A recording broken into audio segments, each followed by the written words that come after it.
দেখুন বন্ধুরা, এটা জ্যান্ত রুই মাছ, জ্যান্ত রুই যেগুলো পুকুরে চড়ে।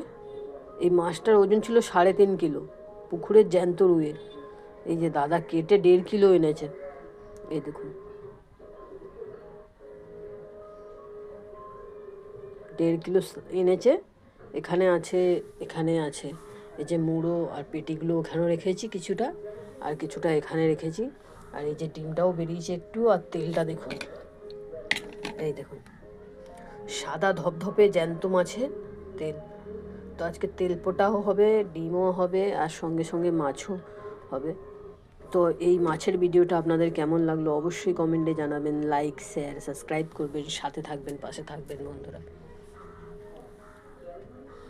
এই দেখুন না পিসের সাইজ দেখুন, একটা একটা পিস 100 গ্রাম করে ওজন, 100 গ্রাম পিস। দেখুন বন্ধুরা, ভালো করে নুন হলুদ মাখিয়ে একদম মাছটা কিছুক্ষণ রেস্টে রেখে দিয়েছি, তারপরে ভাজবো।